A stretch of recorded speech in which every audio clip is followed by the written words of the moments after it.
2025년 워싱턴의 새벽 공기 속에서 한 문장이 모든 것을 바꿨다. 한국 핵추진 잠수함 건조 승인. 그날 이후 세계의 권력 지도는 조용히 흔들리기 시작했다. 이 이야기는 독일 출신 군사 분석가 엘리어스 하르트만의 시선으로 펼쳐진다. 그는 우연히 접한 한 문서로부터 시작해 펜타곤의 침묵, 서울의 결단, 필라델피아의 불빛 속에서 새로운 세기의 질서를 목격하게 된다. 70년간 금지된 기술, 그 금기를 깨뜨린 한 나라의 선택, 그리고 서구의 오만을 무너뜨린 조용한 혁명. 이제 그는 묻는다. 세상의 중심은 여전히 서구에 있는가, 아니면 이미 서울로 이동했는가? 그 답을 찾기 위해 그는 다시 기록을 연다. 그리고 그 순간부터 마이너스. 우리가 알던 세계는 더 이상 이전의 세계가 아니다. 한국의 핵추진 잠수함, 그 배는 단지 바다로 나간 것이 아니라 인류의 권력 지도를 다시 썼다. 지금 조용하지만 거대한 이야기의 문이 열린다. 이것은 기술이 아닌 세대의 유산으로 쓰여진 한 나라의 서사, 그리고 세상이 몰랐던 대한민국의 핵심 순간이다. 여러분, 안녕하세요. 오늘 우리는 군사 역사상 가장 믿기 어려운 순간 중 하나를 함께 목격하려 합니다. 저는 엘리어스 하르트만, 독일 출신의 국방전략 분석가로 워싱턴 DC의 한 싱크탱크에서 20년 넘게 일해왔습니다. 수많은 위기와 전쟁, 정보 유출 사건을 보아왔지만 그날 아침처럼 세상이 조용히 무너지는 소리를 들은 적은 없었습니다. 그래서 이야기를 시작하기 전에 영상을 좋아하신다면 좋아요와 구독을 눌러주세요. 하지만 진심으로 이 이야기가 마음에 드실 때만요. 이제 함께 들어가 보겠습니다. 그날 워싱턴의 하늘은 유난히 맑았습니다. 펜타곤 3층 브리핑룸에서 커피 한 잔을 손에 들고 있었죠. 화면에는 경주에서 열리고 있는 APC 정상회의의 생중계가 흘러나왔습니다. 한국 대통령의 연설이 이어졌습니다. 솔직히 말하면 큰 기대는 없었습니다. 언제나 그랬듯 협력, 동맹, 평화 같은 외교적 수사일 거라고 생각했습니다. 그러나 그 순간 그는 분명히 이렇게 말했습니다. 우리는 자주 국방을 위한 원자력 추진 기술 자립을 추구합니다. 그 네 단어 마이너스 원자력 추진 기술 자립 마이너스 이 회의실의 공기를 바꿔놓았습니다. 나는 커피잔을 내려놓았습니다. 동료 분석관들이 동시에 고개를 들었죠. 지금 뭐라고 했어? 누군가가 중얼거렸습니다. 우리는 서로 눈을 마주쳤습니다. 그 문장은 단순한 수사가 아니었습니다. 그것은 핵추진 잠수함을 뜻했습니다. 나는 즉시 메모장에 적었습니다. 한국 핵추진 기술 언급 추후 확인 필요. 그러고는 별일 아니라고 스스로를 설득했습니다. 점심시간에는 동료들과 샌드위치를 먹으며 중국의 남중국해 동향에 대해 토론했죠. 일상적인 하루였습니다. 그런데 오후 1시 42분 복도에서 누군가가 외쳤습니다. 트럼프가 뭔가 올렸어. 사람들이 동시에 휴대폰을 꺼냈습니다. 나도 트루스 소셜을 열었습니다. 화면에 한 문장이 떠 있었습니다. 나는 그들에게 핵추진 잠수함을 건조할 수 있는 승인을 내렸다.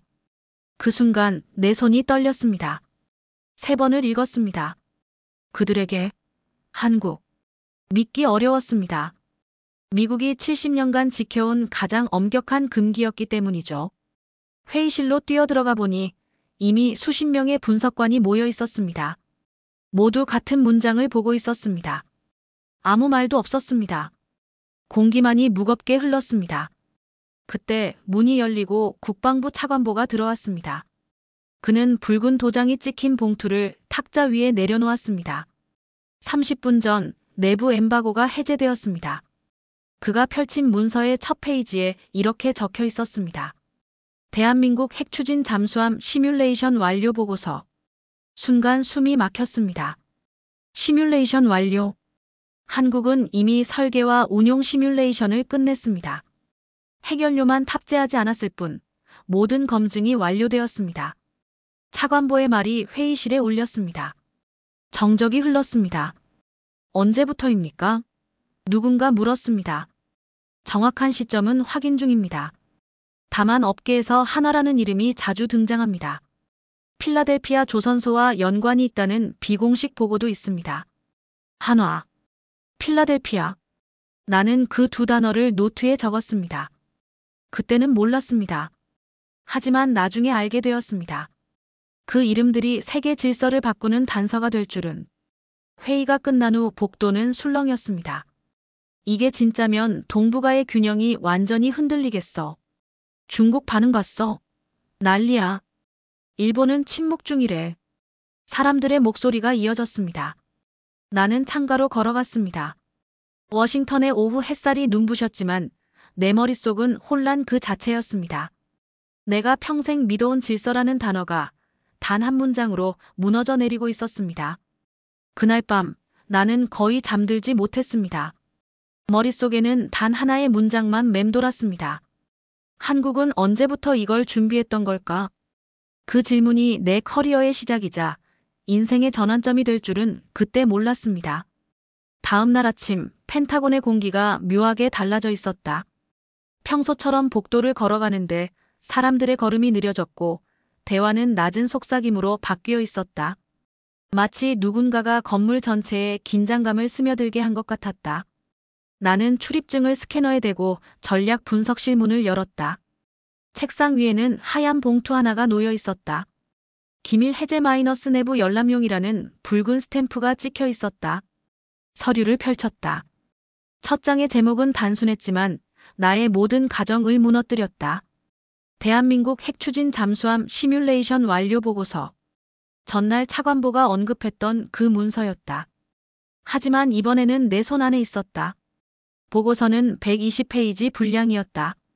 표지는 단조로웠지만 안쪽의 문장 하나하나가 폭탄이었다. 첫 문단은 이렇게 시작했다. 본 보고서는 2023년부터 2025년까지 진행된 대한민국 내 시뮬레이션 프로그램의 종합 결과를 포함한다. 모든 시스템 통합 검증이 완료되었으며 설계는 실전 운용 기준에 부합한다. 모든 시스템 통합 검증 완료 마이너스. 나는 그 문장을 3번 읽었다. 이건 단순한 연구가 아니었다. 완성이었다. 도표에는 추진 시스템, 냉각 루프, 방사선 차폐 설계가 세밀하게 그려져 있었다. 용어와 단위까지 미국식이었다. 이건 미국 매뉴얼에서 베낀 게 아니라 완전히 독립적으로 만든 거야. 옆자리 동료가 낮게 말했다.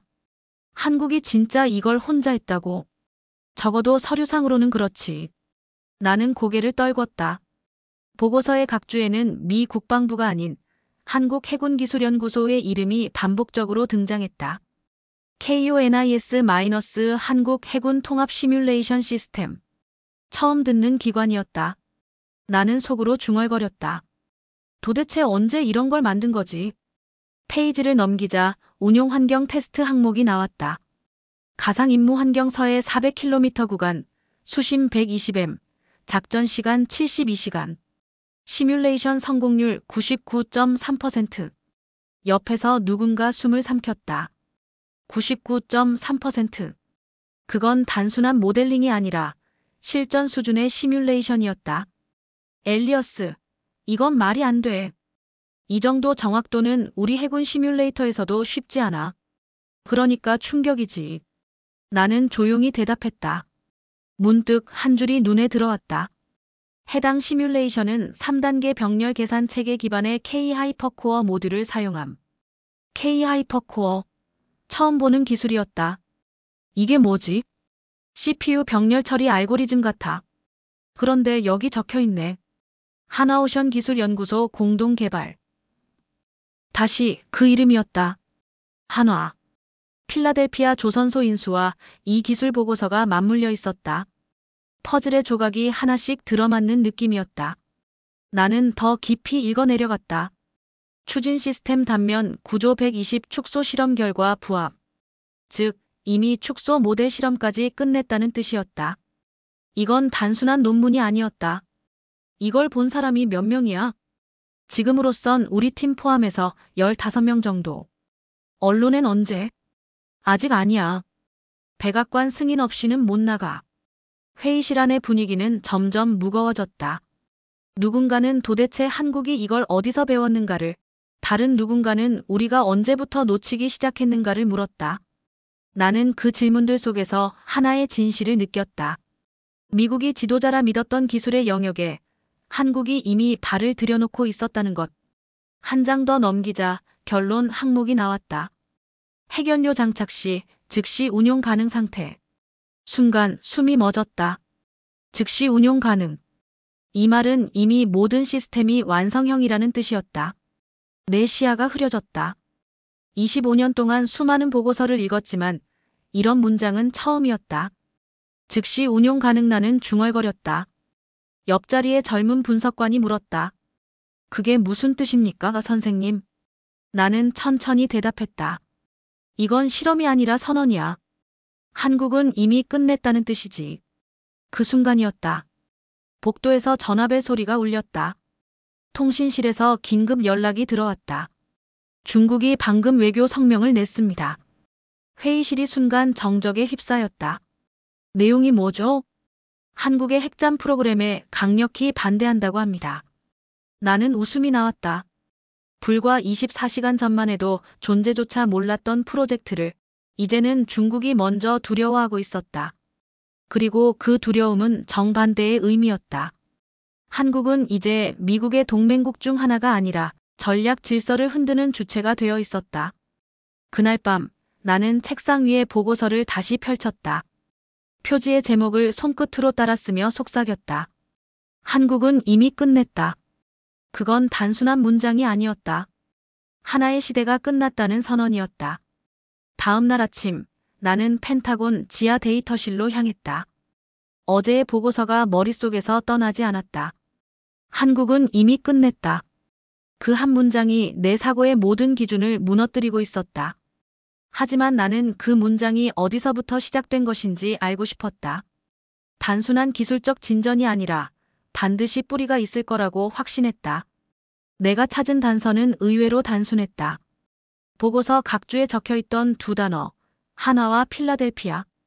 처음엔 대수롭지 않게 넘겼다. 그러나 검색 결과가 뜨는 순간 나는 의자에서 몸을 일으켰다. 2024년 6월 21일 하나오션, 필라델피아 조선소 인수 완료. 조용히 화면을 바라보았다. 하나오션이 미국 동부의 상징적 조선소를 인수했다는 기사였다. 인수 금액은 약 1억 달러. 당시에는 평범한 해외 투자로 여겨졌다고 쓰여 있었다. 하지만 지금 그 의미는 전혀 달랐다. 나는 이어서 조선소의 역사를 찾아봤다. 1801년 설립, 미 해군의 첫 조선기지. 제2차 세계대전 당시에는 군함 생산의 중심지였고 냉전기에도 전략적 거점으로 사용됐다. 하지만 1990년대 산업 침체와 함께 문을 닫았고 이후 수십 년간 폐허로 남았다. 그런데 1997년 작은 문장이 내 눈을 멈추게 했다. 한국 기술을 통해 재가동. 순간 머릿속이 하얘졌다. 1997년. 그때 이미 한국 기술이 그곳에 들어가 있었다는 말이다. 나는 손으로 페이지를 넘겼다. 그 이후 수십 년 동안 여러 한국 조선업체가 단계적으로 참여해 설계, 건조, 유지보수 기술을 지원했다고 적혀 있었다. 그리고 2024년 한화가 최종적으로 모든 지분을 인수했다. 그래서 그들은 그때부터 준비한 거였군. 나도 모르게 중얼거렸다. 나는 즉시 동료 제임스에게 전화를 걸었다. 제임스, 필라델피아 조선소 말이야. 왜? 하나오션이 작년에 인수했대. 그의 목소리가 잠시 멈췄다. 그게 그 보고서와 관련 있다는 거야? 아직 확실하지는 않아. 하지만 시점이 너무 정확해. 전화를 끊고 다시 기사 페이지로 돌아갔다. 2025년 8월 마이너스 또 다른 기사 제목이 내 눈에 들어왔다. 하나오션, 필라델피아 조선소 대규모 투자 계획 발표. 기사의 내용은 간단했지만 의미심장했다. 시설 현대화, 인력 확충, 미 해군 보조 생산 라인 통합 추진. 투자 규모는 명시되지 않았지만 수십억 달러로 추정된다고 했다. 나는 한동안 화면을 바라보았다. 2024년 인수 마이너스 2025년 대규모 투자 마이너스 그리고 같은 해 10월 핵 추진 잠수함 승인. 모든 사건이 완벽하게 이어졌다. 이건 우연이 아니다. 나는 조용히 속으로 말했다. 이건 누군가가 치밀하게 설계한 시간표였다. 그 순간 머릿속에 떠오른 단어가 있었다. 잠재된 계획. 한국은 단 한 번도 허락을 구하지 않았다. 그들은 이미 완성해놓고 문이 열릴 때까지 기다리고 있었던 것이다. 필라델피아 조선소의 옛 기록을 다시 훑어보았다. 1990년대 후반 한국 기술진의 참여로 복원된 생산 시스템. 2000년대 초반 LNG 운반선 설계 시뮬레이션 지원. 2010년대 하나오션의 설계 자문단 파견. 한 줄 한 줄이 조용히 연결되었다. 나는 천천히 고개를 들었다. 그들은 20년이 넘는 시간을 걸쳐 미국의 해군 산업 한가운데 자신들의 기술을 스며들게 했다. 그리고 이제 그것이 드러난 것이다. 오후 회의에서 차관보가 이렇게 말했다. 필라델피아 조선소는 한미 협력의 상징이 될 겁니다. 사람들은 박수를 쳤다. 그러나 나는 그 말이 다른 의미로 들렸다. 협력이 아니라 전환이었다. 그날 저녁 나는 다시 뉴스를 켰다. 기자들이 하나오션의 기술적 성과를 언급하며 미국 조선업 부흥의 파트너라고 소개했다. 나는 화면 속 로고를 바라보며 생각했다. 아니, 그들은 단순한 파트너가 아니야. 이미 중심이야. 내가 알던 질서는 조용히 뒤집히고 있었다. 그리고 그 중심에는 언제나 그 이름이 있었다. 하나오션. 그날 밤 나는 필라델피아 조선소 관련 기사들을 계속 들여다보다가 한 이름에 시선이 멈췄다. 최도연 전 하나오션 특수선 기술본부 수석 엔지니어. 그는 3년 전 은퇴했지만 여러 기술 세미나에 비공식적으로 참석하며 업계에서 여전히 한국 해양기술의 산증인이라 불렸다. 나는 그에게 연락을 시도했다.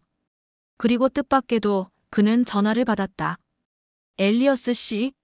독일 사람 맞죠? 그 보고서 때문에 전화하신 거잖아요. 그의 첫마디는 이미 모든 걸 알고 있는 사람의 말투였다. 나는 숨을 고르고 말했다. 당신이 필라델피아 조선소와 관련된 프로젝트에 있었다고 들었습니다. 잠시 침묵이 흘렀다. 그렇다면 이미 절반은 알고 계시겠군요. 무슨 뜻입니까? 보일러 프로젝트 들어보셨습니까? 그 이름. 처음 듣는 단어였지만 직감적으로 느꼈다. 단순한 코드명이 아니었다. 그게 뭡니까? 최도연은 낮은 목소리로 말했다. 핵추진 잠수함의 심장, 즉 원자로 시뮬레이션을 위한 독립연구입니다. 한국이 20년 넘게 조용히 진행해온 프로젝트죠. 나는 한동안 말을 잇지 못했다. 20년이라니요? 그렇게 오래요? 처음 시작은 2003년이었습니다. 이름 그대로 보일러, 뜨겁게 끓여내는 프로젝트였죠. 표면상으로는 선박용 고온 엔진 연구였지만 실제로는 원자로 냉각 시스템의 안정성 실험이었습니다. 그의 목소리는 담담했지만 그 말의 무게는 결코 가볍지 않았다. 왜 그걸 공개하지 않았습니까? 누가 믿겠습니까? 우리 같은 나라가 핵잠 원자로를 만든다고 하면 세상이 웃었을 겁니다. 나는 노트북을 켜고 적기 시작했다. 보일러 프로젝트 시작 2003년 냉각 루프 안정성 실험. 그러면 그때부터 한화가 관여했나요? 아닙니다. 초창기엔 정부 연구소 중심이었어요. 다만 2010년 이후 민간 기술이 더 빨리 발전하면서 한화가 주도권을 잡았죠. 그는 잠시 숨을 고르고 말을 이었다. 그때 우리는 미국의 기술을 흉내내려고 하지 않았습니다. 대신 우리만의 구조를 만들었어요. 한국식 모듈, 한국식 냉각 회로, 한국식 제어 알고리즘. 미국도 일본도 모르는 방식이었죠. 즉, 완전히 독자적인 개발이었군요. 그렇습니다. 우리는 배워서 복제하지 않았습니다. 스스로 재해석했습니다. 그 말은 단순한 자부심이 아니었다. 그건 자신들이 만든 세대의 유산을 지키려는 의지였다. 그런데 왜 보일러라는 이름을 붙였습니까? 그는 웃었다. 간단합니다. 겉으론 평범한 엔진 연구로 보이지만 내부에서는 세상이 모르는 불이 타오르고 있었으니까요. 나는 침묵했다. 그의 설명은 논리적이었고 동시에 서늘했다. 그렇다면 지금의 시뮬레이션 보고서도 이 프로젝트의 연장선상인가요? 맞습니다. 그 보고서는 보일러의 마지막 단계입니다. 20년 동안의 계산, 실험, 실패, 그리고 검증이 모두 거기에 담겨 있습니다. 그는 잠시 말을 멈추었다. 엘리어스 씨, 솔직히 말씀드리죠. 우리는 누군가의 허락을 기다리지 않았습니다. 우리는 준비했고 완성했습니다. 다만 세상이 받아들일 때까지 조용히 있었을 뿐입니다. 그 한마디가 내 가슴을 찔렀다. 나는 20년 넘게 통제의 논리 속에서 살아왔다. 누가 허락하고 누가 금지하고 누가 기술을 나누는지 알고 있다고 믿어왔다. 하지만 지금 그는 내 믿음을 깨뜨렸다. 지금은 어떤 기분이십니까? 내가 물었다. 그는 조용히 대답했다. 후회 없습니다. 우리는 기술을 훔친 적이 없습니다. 다만 배워서 더 멀리 갔을 뿐이죠. 통화가 끝난 뒤 나는 한동안 휴대폰을 내려놓지 못했다. 손끝이 떨렸다. 보일러 프로젝트 마이너스 20년 동안 세상의 시선 밖에서 자라난 불씨. 이제 그 불이 바다 밑에서 타오르려 하고 있었다. 나는 창문을 열었다. 워싱턴의 밤하늘은 고요했지만 내 머릿속에는 뜨거운 소음이 울리고 있었다. 이건 단순한 군사기술의 이야기가 아니었다. 한 나라의 침묵이 세상을 바꾸는 이야기였다. 그리고 나는 그제야 알았다. 이 게임은 내가 상상한 것보다 훨씬 오래전부터 훨씬 더 깊은 곳에서 시작되었다는 것을. 며칠 후 나는 펜타곤의 전략정책실에서 열린 긴급회의에 참석했다. 안건은 단 하나였다. 한미 원자력 협정 개정 논의. 그 이름만으로도 회의실의 공기가 무거워졌다. 1956년에 체결된 그 협정은 70년 동안 바꿀 수 없었던 금단의 조항이었다. 그 안에는 단 2가지 절대적인 금지가 명시되어 있었다. 사용 후 핵연료 재처리와 우라늄 고농축. 바로 그 금지선이 지금 흔들리고 있었다. 실장이 프레젠테이션을 시작했다. 여러분, 한국 측이 핵추진 잠수함 프로그램에 필요한 연료 공급 체계를 논의하자고 요청했습니다. 이는 기존 협정의 일부 조항과 충돌합니다. 회의실 한쪽에서 누군가 중얼거렸다. 그 금단의 조항이 드디어 열리는 건가? 나는 손에 펜을 쥔 채 화면을 바라보았다. 슬라이드에는 1956년부터 현재까지의 연표가 표시되어 있었다. 1956년 한미 원자력 협정 체결. 1974년 한국의 독자 핵연구 시도 미국의 제재. 2015년 협정 개정. 재처리 금지 조항 유지. 2025년 개정 제논의 개시. 한국 측은 공식적으로 핵추진 잠수함 연료 공급 목적이라고 밝히고 있습니다. 하지만 여러분도 아시다시피 재처리 기술은 단순한 연료 문제가 아닙니다. 실장의 목소리는 조심스러웠다. 그 단순하지 않음의 의미를 이 자리에 있는 모두가 알고 있었기 때문이다. 옆자리의 젊은 분석관이 속삭였다. 이건 핵무기 억제력과도 연결되는 거죠. 나는 고개를 끄덕였다. 그렇지. 하지만 그들은 그걸 정치적으로 완벽하게 포장했어. 자주 국방을 위한 연료 자립. 회의는 3시간 넘게 이어졌다. 에너지부, 국무부, 국방부 대표가 돌아가며 발언했다. 한국은 이미 파이로 프로세싱 기술을 상당 수준 확보했습니다. 기술적으로는 가능하지만 상업적 규모로 운용한 경험은 부족합니다. 하지만 이번 개정이 통과되면 그 경험을 쌓을 수 있는 길이 열립니다. 나는 조용히 메모를 남겼다. 기술 보유, 운용 경험만 부족. 협정 개정 시 즉시 착수 가능. 회의 후반부 실장이 마지막 슬라이드를 띄웠다. 3,500억 달러 패키지. 그 숫자가 나타나는 순간 회의실 안의 시선이 동시에 모였다. 이건 뭐죠? 내가 물었다. 트럼프 행정부가 제시한 방위비 및 투자 교환안입니다. 그 대가로 한국은 핵추진 잠수함 승인과 더불어 재처리 및 농축 논의를 요청했습니다. 순간 머릿속이 복잡해졌다. 즉, 돈으로 문을 연 셈이군요. 실장이 고개를 끄덕였다. 정확히 말하면 돈만은 아닙니다. 신뢰죠. 신뢰. 그 단어는 단순하지만 무겁게 들렸다. 나는 생각했다. 이건 단순한 거래가 아니다. 이건 주권의 재구성이었다. 회의가 끝나자 복도에서 마크라는 국무부 동료가 다가왔다. 엘리어스, 들었어? 트럼프가 이 협정을 이미 승인했다고. 정말이야? 그는 한국이 3,500억 달러를 약속했대. 그 정도면 70년 금기도 깰 수 있지. 나는 웃음을 삼켰다.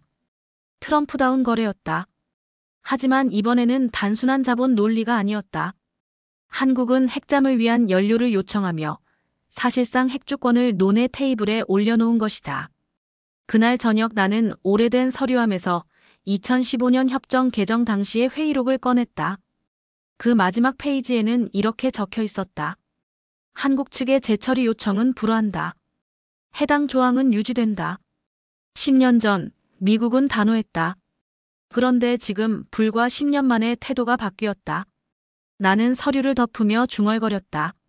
세상이 이렇게 빨리 뒤집힐 줄은 몰랐지. 밤늦게 워싱턴의 뉴스를 보니 자막이 떠 있었다. 한미 핵추진 잠수함 연료 및 재처리 협정 논의 개시. 그 순간 나는 깨달았다. 이건 단순히 잠수함을 위한 기술 교류가 아니다. 한국이 70년 만에 금기의 벽을 넘어서는 첫걸음이었다. 그때의 나는 아직 몰랐다. 이 논의가 훗날 어떤 변화를 불러올지. 하지만 그날만큼은 확실히 알 수 있었다. 한국은 더 이상 핵기술의 수요자가 아니었다. 이제 그들은 스스로의 미래를 설계하는 주체가 되어 있었다. 나는 책상 앞에 앉아 노트에 한 줄을 적었다. 1956년에 금기, 2025년에 무너졌다. 그리고 펜을 내려놓으며 속삭였다. 이건 핵추진 잠수함의 이야기로 시작했지만 결국 한 나라가 스스로 주권을 되찾는 이야기다. 워싱턴의 밤은 여전히 고요했지만 나는 느낄 수 있었다. 세상이 조용히 바뀌고 있다는 것을. 며칠 후 나는 백악관 브리핑룸에서 열린 기자회견을 지켜보고 있었다. 배경에는 거대한 세계 지도가 걸려 있었고 붉은 점 3개가 눈에 띄었다. 베이징, 평양, 도쿄. 그 점들은 지금 아시아의 불안한 심장을 상징하고 있었다. 중국 외교부가 공식적으로 반발했습니다. 기자가 마이크를 들고 말했다. 한국의 핵추진 잠수함 프로그램은 지역 안정을 해친다는 입장입니다. 나는 화면에 비친 중국 대변인의 표정을 바라보았다. 그의 목소리는 평온했지만 단어 하나하나에는 분노가 섞여 있었다. 한반도의 군사적 핵화는 절대 용납할 수 없다. 이는 전략 균형을 위협한다. 그러나 나는 알았다. 그들이 두려워하는 건 핵이 아니라 자립이었다. 중국은 수십 년간 이 지역의 기술 질서를 통제해왔다. 그들이 믿었던 균형은 언제나 의존을 전제로 했다. 한국이 스스로의 연료를 스스로의 기술로 다루게 되는 순간 그들의 이론은 무너진다. 나는 펜을 돌리며 속으로 계산했다. 한국의 핵추진 잠수함 한 척이 중국의 전략을 어떻게 바꿀 수 있을까? 단순히 군사력이 아니다. 그건 정보전, 심리전, 그리고 경제 억제까지 포함된 문제였다. 중국의 군사 매체는 즉시 논평을 냈다. 한국은 미국의 대리인이다. 진정한 기술은 아직 서방의 손에 있다. 그러나 며칠 후 같은 매체는 말을 바꿨다. 한국의 독자 기술 발전은 놀랍다. 우리는 이를 면밀히 주시해야 한다. 이 모순된 두 문장은 하나의 진실을 드러냈다. 그들도 인정하고 있었다. 한국이 더 이상 따라가는 나라가 아니라는 것을. 반면 평양은 이상하리만큼 조용했다. 북한은 언제나 새로운 군사 움직임에 과잉 반응하던 나라였다. 그런데 이번에는 단 한마디의 비난도 없었다. 오직 관영방송 한 줄의 문장만 있었다. 남조선이 바다 밑에서 무엇을 하든 우리는 이미 대비되어 있다. 나는 그 문장을 곱씹었다. 이건 두려움의 부정이었다. 그들은 알고 있었다. 한국의 핵잠은 그들의 억지력을 무력화시킨다는 것을. 핵무기는 하늘 위에서 위협한다. 하지만 핵잠은 바다 밑에서 침묵한다. 그 침묵이야말로 진짜 공포였다. 나는 보고서를 정리하며 중얼거렸다. 북한의 침묵은 경고다. 그들은 말하지 않음으로써 인정하고 있다. 그리고 마지막 일본. 일본의 반응은 예상보다 복잡했다. 도쿄 외무성의 공식 입장은 유감이었다. 그러나 내부 문건을 본 나는 그 단어 뒤에 절망을 읽을 수 있었다. 일본은 동맹의 핵심을 유지하기 위해 미국에 5,500억 달러 규모의 투자를 약속했다. 그럼에도 불구하고 미국은 한국을 선택했다. 그 문장은 일본의 자존심이 부서지는 소리였다. 나는 일본 언론의 논평을 하나씩 읽어내려갔다. 한국 기술 외교의 승자. 도쿄의 전략 실패. 70년 동맹이 배신당했다. 심지어 어떤 평론가는 이렇게 말했다. 우리는 여전히 20세기의 망령 속에 갇혀 있다. 반면 한국은 21세기를 이미 완성했다. 나는 한참 동안 그 문장을 바라보았다. 한국이 일본을 넘어섰다는 의미가 단순한 경쟁의 문제가 아니었다.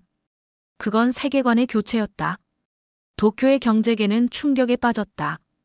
일본이 5,500억 달러를 투자했음에도 미국은 3,500억 달러를 약속한 한국에게 기술을 내주었다.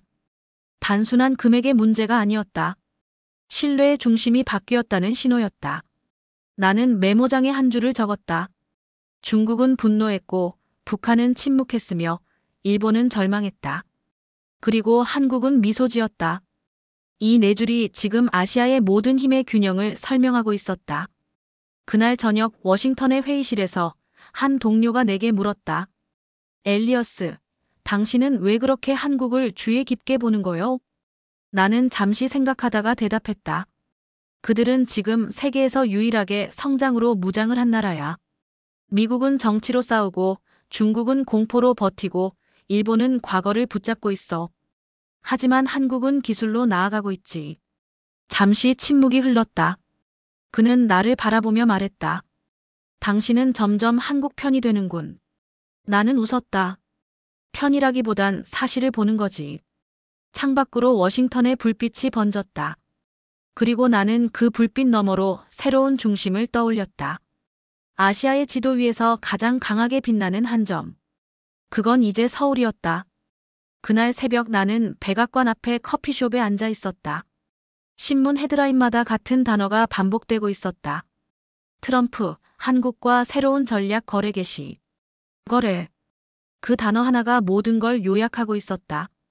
나는 커피를 내려놓고 노트북을 열었다. 지난 3달 동안의 미국과 한국의 군사 움직임을 시간 순서대로 정리하기 시작했다. 9월 마이너스 스카이 헌터 시스템 한국 배치. 10월 초 마이너스 F-35B 기체 일부 평택으로 이전. 10월 말 마이너스 핵추진 잠수함 승인 발표. 11월 마이너스 마스가 프로젝트 재가동 발표. 순서를 따라가자 모든 퍼즐이 맞춰졌다. 이건 단순한 동맹의 우연이 아니었다. 치밀하게 짜인 거래의 제국이었다. 첫 번째 조각은 스카이 헌터였다. 그 이름은 듣기만 해도 미국의 자부심이 느껴지는 방공 시스템이었다. 이스라엘의 기술을 기반으로 미국이 개량한 미국형 아이언돔. 그런데 그 시스템의 첫 해외 배치지가 일본도 나토 동맹국도 아닌 한국이었다. 나는 그 사실이 이상했다. 그 시점에서 미국은 중국과의 긴장을 이유로 인도태평양 동맹 강화에 집중하고 있었고 일본이 최우선 파트너로 불렸던 때였다. 그런데 왜 한국이 먼저였을까? 국방부 내부 자료를 열람하던 중 한 문장이 눈에 들어왔다. 한국의 군사실험 환경은 스카이 헌터의 실전 테스트에 최적화되어 있음. 나는 미소를 지었다. 그건 곧 한국이 단순한 수혜국이 아니라 필요한 실험장이었다는 뜻이었다. 그리고 바로 다음 달 F-35B 이동 명령이 떨어졌다. 주일 미군 기지에 있던 최신 스텔스 전투기 일부가 평택으로 옮겨졌다. 일본 언론은 당황했고 중국은 불안해했다. 하지만 트럼프는 침묵했다. 나는 그때까지도 단순한 전력 재배치라고 생각했다.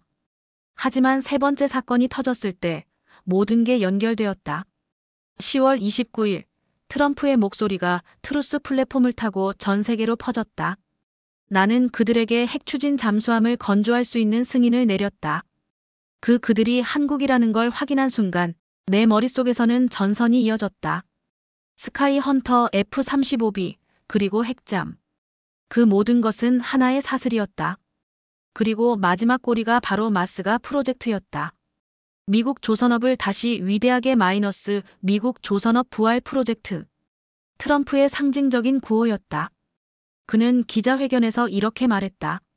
미국의 조선업을 되살릴 유일한 파트너는 한국이다. 나는 그 말을 3번 반복해서 읽었다. 유일한 파트너.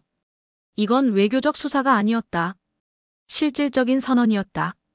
마스가 프로젝트는 하나오션이 인수한 필라델피아 조선소를 중심으로 진행되었다.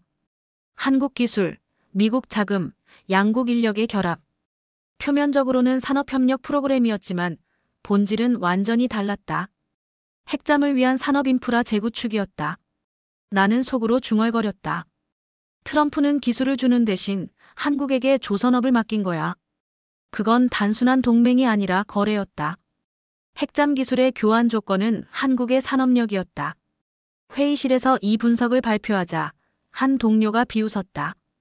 엘리어스, 당신은 트럼프를 과대평가하는군. 그가 그런 복잡한 전략을 세울 사람이야? 나는 고개를 저었다. 그는 전략가가 아니라 거래가야. 하지만 역설적으로 그게 전략이 된 거지.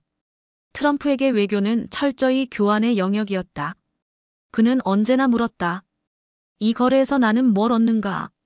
그리고 이번 거래에서 그는 두 가지를 얻었다. 첫째, 한국의 기술력.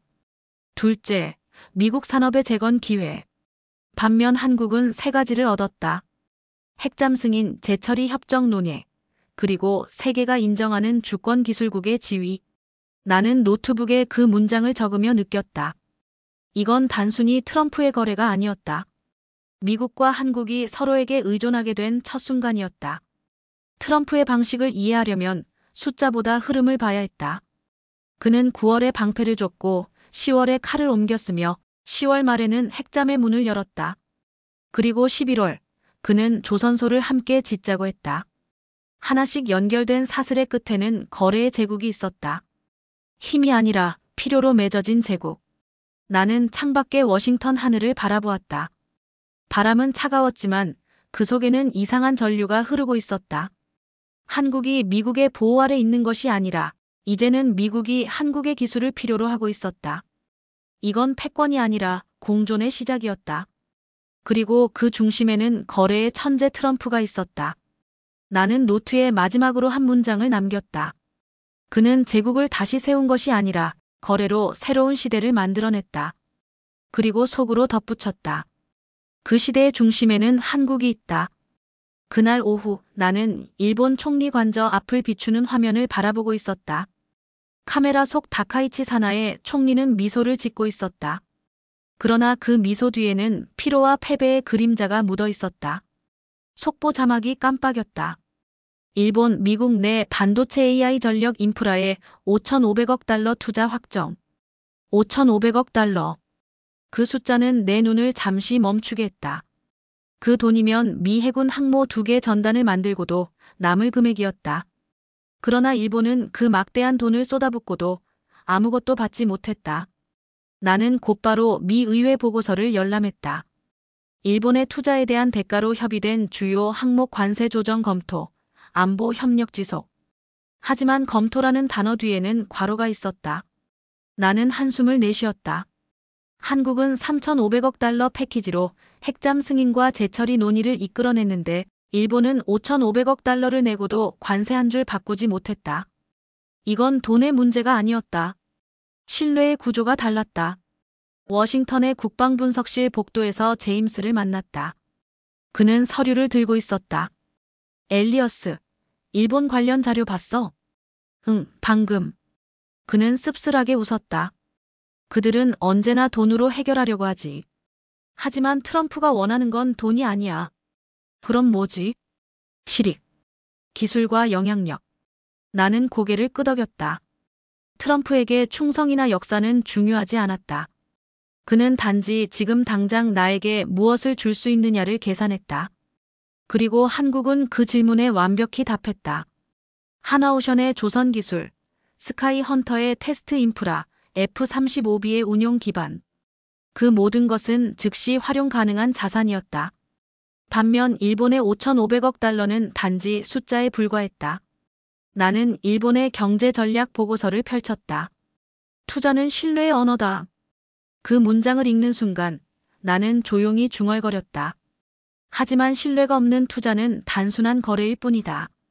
도쿄 신문들은 분노에 찬 사설을 쏟아냈다. 우리는 왜 70년 동맹에서 밀려났는가? 한국은 파트너가 되고 일본은 ATM이 되었다. 트럼프 시대, 도쿄의 오판. 그들의 불만은 이해할 만했다. 하지만 그 안에는 더 깊은 구조적 문제가 있었다. 일본은 여전히 과거의 동맹 방정식 속에 갇혀 있었다. 충성 마이너스 보상 마이너스 지위 유지. 그러나 새로운 세기는 달랐다. 이제는 기술 마이너스 실익 마이너스 상호 의존의 시대였다. 나는 보고서에 밑줄을 그었다. 한국은 미국의 조선 기술을 복구시킬 수 있는 유일한 동맹이다. 그 문장은 사실상 선언이었다.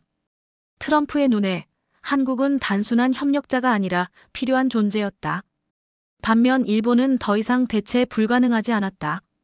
회의실에서 나는 조심스럽게 말했다. 일본은 돈을 냈지만 신뢰를 사지 못했습니다. 한국은 돈보다 능력을 보여줬죠. 실장이 고개를 끄덕였다. 정확한 분석이에요. 이건 금액이 아니라 태도의 차이입니다. 태도. 그 단어가 내 가슴에 남았다. 한국은 50년 전만 해도 조선소를 세우기 위해 바닷가를 직접 파던 나라였다. 그러나 지금 그들은 미국 산업의 재건을 이끄는 기술국이 되었다. 그 변화는 겸손과 자신감이 공존한 결과였다. 나는 화면을 다시 봤다. 경주 APC 회의장에서 한국 대통령이 단상에 서 있었다. 그의 연설은 단 한 문장으로 요약되었다. 우리는 동맹을 거래로 보지 않습니다. 함께 일어서는 길로 봅니다. 그 말을 듣는 순간 나는 마음속에서 무언가가 바뀌는 걸 느꼈다. 동맹의 정의가 바뀌고 있었다. 과거의 동맹은 보호와 피보호였다. 그러나 새로운 동맹은 필요와 필요의 교차점이었다. 그날 밤 일본 언론이 마지막 속보를 내보냈다. 5,500억 달러의 외교 실패. 나는 그 문장을 읽으며 생각했다. 실패라는 단어는 일본에 남았지만 기준이라는 단어는 한국에게 주어졌다. 나는 일지에 이렇게 적었다. 이제 동맹은 충성으로 유지되지 않는다. 실력과 신뢰로 평가받는다. 그리고 그 기준을 새로 세운 나라는 한국이다. 워싱턴의 밤은 조용했다. 하지만 내 머릿속은 명확했다. 오늘부터 세계는 동맹을 다른 눈으로 볼 것이다. 누가 더 돈을 냈는지가 아니라 누가 더 필요한가로 평가될 것이다. 그 답은 이미 나와 있었다. 필요한 나라. 그 이름은 대한민국이었다.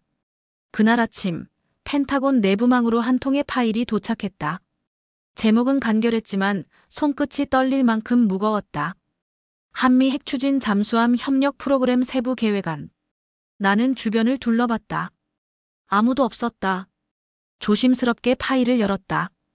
두 번째 페이지에 커다란 타임라인이 눈에 들어왔다. 2026-2028 설계 및 모듈 제작 단계. 2028-2030 본격 건조 착수. 2032-2035 실전 운용 목표. 나는 그 숫자를 바라보다가 숨을 멈췄다. 2032년 마이너스 단 7년 뒤 한국은 세계 7번째 핵추진 잠수함 보유국이 된다. 그 한 문장이 내 25년 커리어를 송두리째 뒤흔들었다. 다음 페이지에는 세부 내용이 빽빽히 적혀 있었다. 건조 장소 필라델피아 조선소. 기술협력 미 해군 엔지니어링 센터. 한국 특수선 설계팀. 연료 공급 미 에너지부 주관. 나는 속으로 중얼거렸다. 필라델피아에서 시작되는 거군. 그 도시는 1801년 미국 해군의 첫 조선소가 세워진 곳이었다. 그리고 2024년 한국이 그 조선소를 인수했다.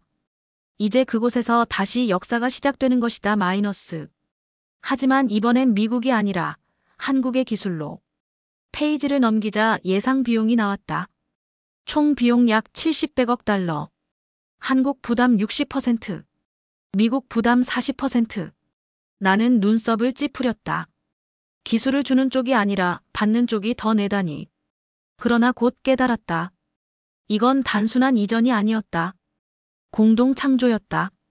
다음 섹션에는 각국의 기술 기여 항목이 정리돼 있었다. 한국 특수선 설계, 고온압력 용접, 모듈화 건조 시스템.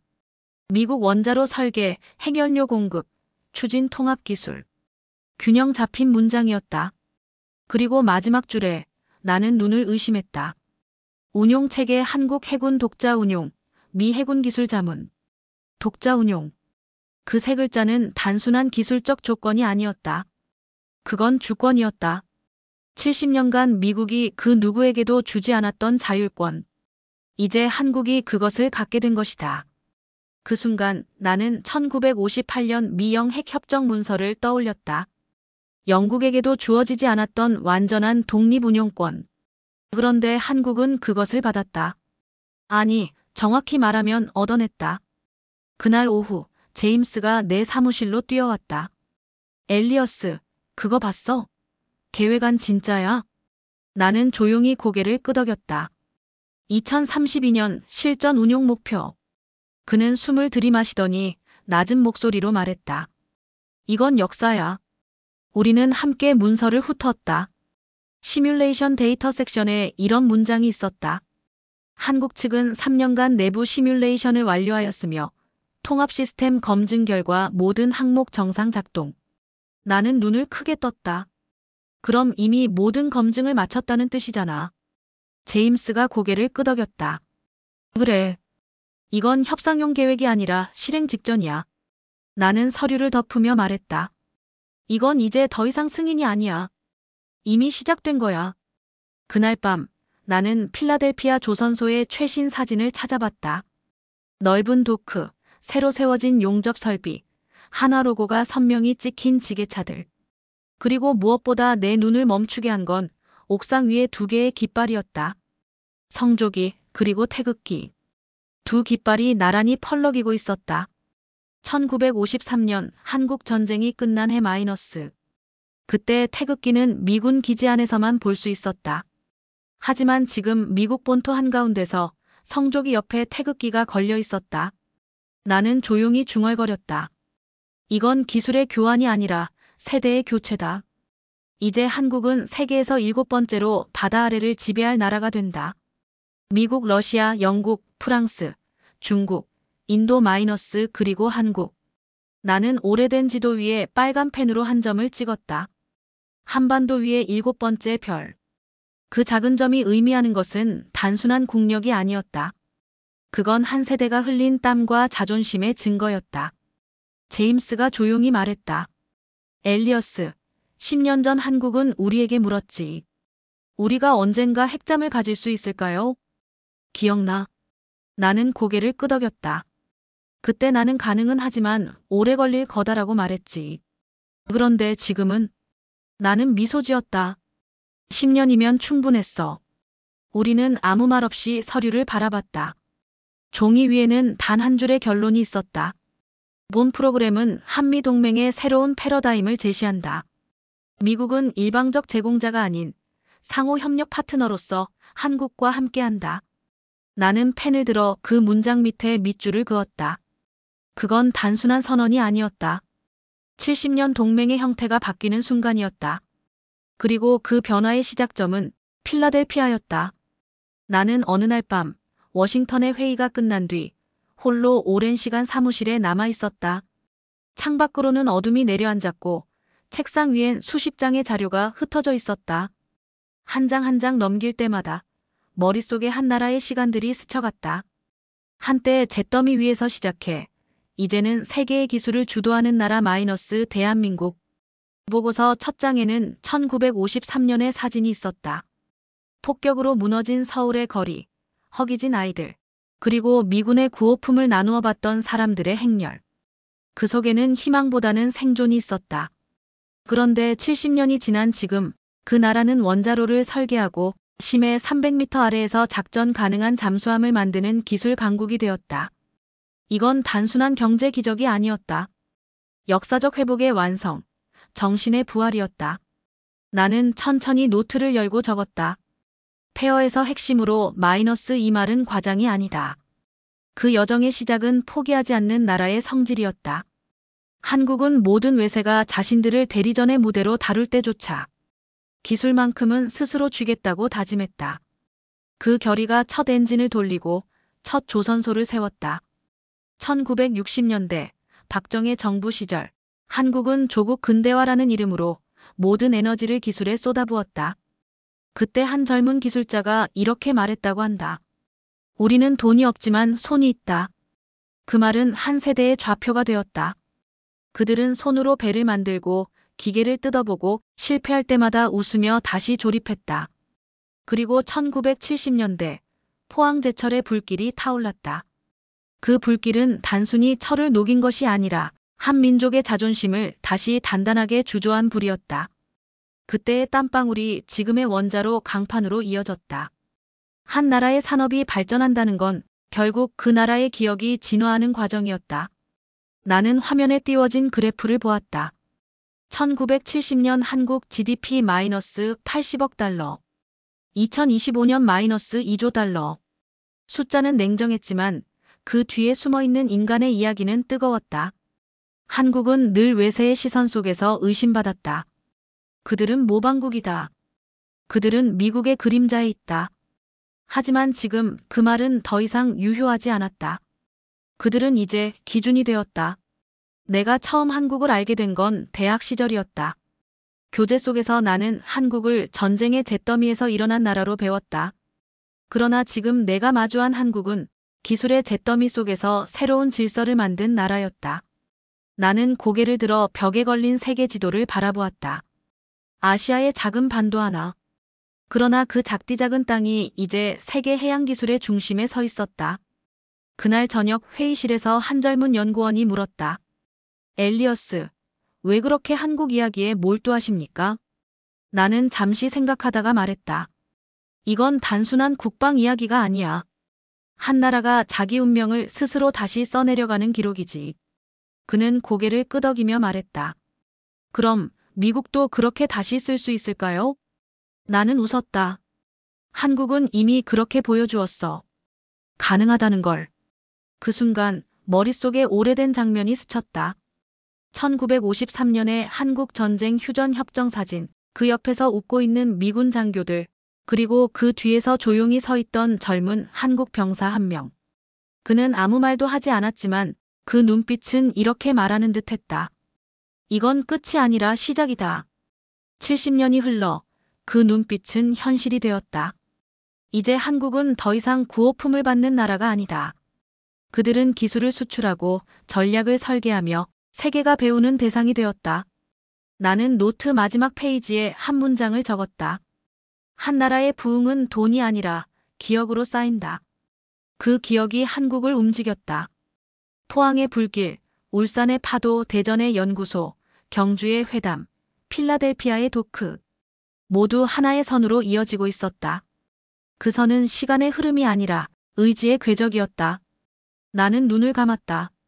워싱턴의 밤 공기 속에서 멀리 태평양 너머의 불빛이 떠올랐다. 그건 서울의 불빛이었다.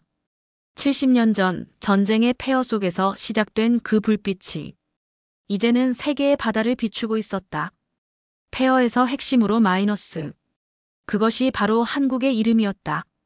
며칠이 지나고 나는 워싱턴의 연구소 세미나실에서 아시아 기술 패러다임의 전환이라는 제목의 강연을 준비하고 있었다. 수십 명의 청중 앞에 서자 조명이 천천히 어두워졌다. 화면에는 한 문장이 떴다. 기술은 시대를 바꾸지만 정신은 세대를 바꾼다. 나는 잠시 말을 멈췄다. 그날까지 내가 분석가로서 살아온 삶은 언제나 기술을 중심으로 돌아갔다. 성능, 속도, 효율 마이너스 그 세 단어가 내 사고의 전부였다. 그러나 한국을 연구하면서 나는 처음으로 깨달았다. 그들의 성공은 기술의 결과가 아니라 세대의 유산이었다. 나는 천천히 입을 열었다. 여러분, 한국의 기술을 이야기할 때 우리는 자꾸 숫자를 언급합니다. GDP 성장률, 특허수, 수출량. 하지만 그 수치 뒤에 숨어 있는 것은 눈에 보이지 않는 전통입니다. 청중의 시선이 집중되었다. 나는 화면을 넘겼다. 거기엔 한 장의 흑백 사진이 있었다. 1970년대 울산 조선소, 비닐 우비를 입은 젊은 노동자들이 빗속에서 용접을 하고 있었다. 그 밑에는 한 문장이 적혀 있었다. 그들은 급여보다 자부심을 먼저 배웠다. 나는 말을 이었다. 서구는 효율을 가르쳤지만 한국은 인내를 가르쳤습니다. 서구는 계약으로 동맹을 맺었지만 한국은 기억으로 동맹을 지켰습니다.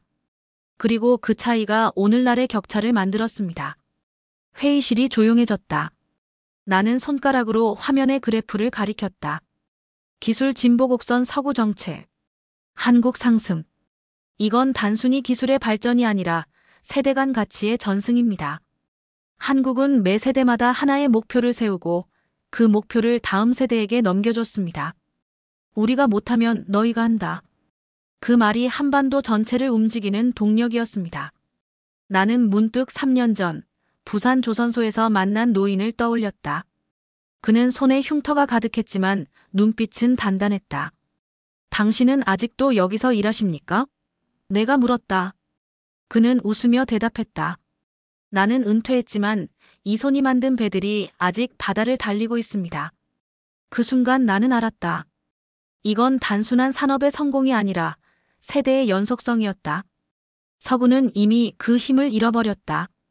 우리는 기술을 발명했지만 전통을 잊었다. 우리는 데이터를 축적했지만 의미를 잃었다. 우리는 속도를 추구했지만 방향을 놓쳤다. 반면 한국은 느리게, 그러나 단단히 나아갔다. 그들은 기술을 세대를 잇는 언어로 만들었다. 나는 청중을 바라보며 말했다. 한국이 보여준 것은 단순히 원자로나 잠수함이 아닙니다. 그들은 세대를 잇는 기술의 윤리를 보여줬습니다. 그게 바로 서구가 잃어버린 가치입니다. 한 미국 교수가 손을 들었다. 엘리어스, 당신 말대로라면 한국의 성공은 문화적인 현상입니까? 아니면 경제적인 기적입니까? 나는 잠시 생각하다가 대답했다. 그건 기억의 기적입니다. 청중이 조용해졌다. 나는 말을 이었다. 한국은 기술을 기억으로 바꿨습니다. 그들은 실패를 부끄러워하지 않았습니다. 오히려 실패를 다음 세대의 자산으로 남겼죠. 그게 바로 유산의 힘입니다. 나는 책상 위에 원고를 덮으며 마지막 말을 남겼다. 한국의 성공을 이해하려면 우리는 그들의 손이 아니라 그들의 마음을 봐야 합니다. 기술은 도구지만 유산은 정체성입니다. 서구는 기술을 팔았지만 한국은 세대를 키웠습니다. 그 말을 마치자 강연장은 조용히 박수로 채워졌다. 나는 잠시 눈을 감았다. 그 박수 소리 속에서 이상하게도 멀리 바다의 파도 소리가 들리는 듯했다. 그 파도는 마치 세대를 넘어 이어지는 목소리 같았다. 기술이 아니라 세대의 유산 마이너스. 그것이 한국이 세계를 이긴 진짜 이유다. 그 순간 나는 스스로에게 속삭였다. 이제 나는 더 이상 그들을 분석하지 않는다. 나는 그들에게 배운다. 그날 새벽 필라델피아의 공기는 유난히 차가웠다. 바람은 강이 내려다 보이는 조선소의 거대한 도크 사이를 지나며 쇳소리를 끌어올렸다. 나는 안전모를 눌러쓰고 천천히 걸었다.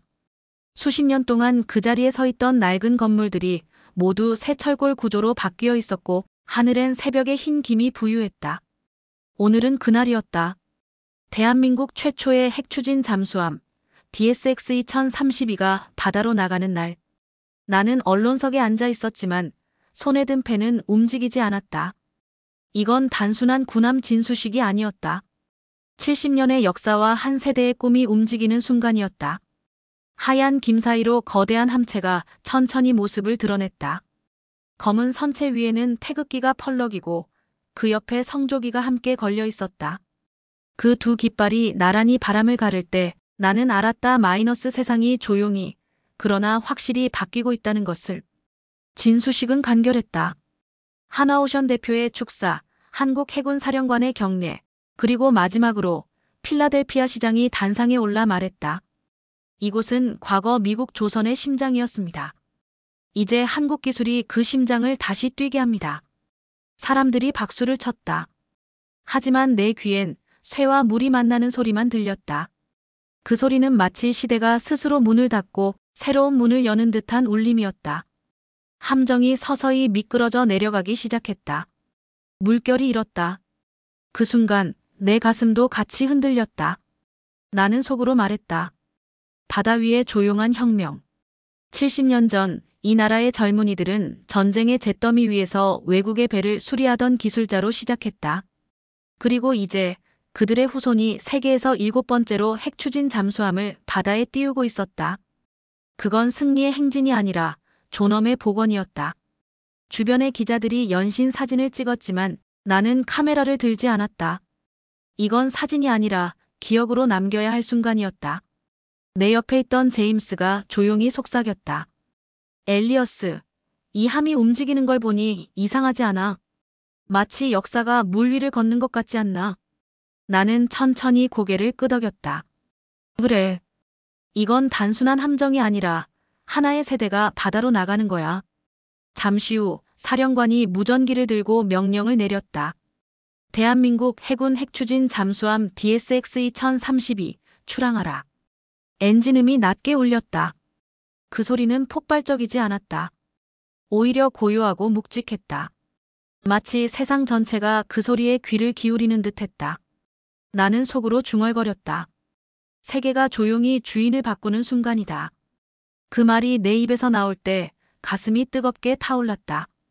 수십 년간 분석하고 의심하던 나의 시선이 처음으로 존경으로 변하고 있었다. 한국의 기술은 단순히 강함을 증명한 게 아니었다. 그들은 절제 속의 힘, 조용함 속의 신념을 보여줬다. 그것이 바로 진짜 강대국의 언어였다. 잠수함의 선체가 완전히 물속으로 사라지자 사람들은 손을 흔들었다. 그러나 나는 아무 말도 하지 않았다. 그 침묵 속에 모든 답이 있었다. 나는 하늘을 올려다보았다. 태극기가 부드럽게 펄럭이며 햇살에 반짝였다. 그 빛이 내 눈에 닿는 순간 문득 이런 생각이 들었다. 70년 전 그들은 생존을 위해 바다를 바라봤다. 이제 그들은 미래를 향해 바다를 건넌다. 나는 조용히 펜을 들었다. 노트 첫 줄에 이렇게 썼다. DSX-2032- 시작의 이름. 그 밑에 한 줄을 더 적었다. 이 잠수함은 한국의 힘이 아니라 한국의 마음으로 움직인다. 바람이 불었다. 태극기가 높이 올라가고 물결이 부서졌다. 그 순간 나는 알았다. 이건 단지 하나의 배가 아니라 하나의 세대가, 한 민족이 마침내 자신이 선택한 바다 위로 나아가는 이야기라는 것을. 워싱턴으로 돌아가는 비행기 안에서 나는 창문 밖을 바라보았다. 대서양의 끝없는 물결 아래 어쩌면 그 잠수함이 조용히 지나가고 있을지도 몰랐다. 그리고 나는 속으로 아주 천천히 속삭였다. 세상은 이제 다른 주인을 맞이했다.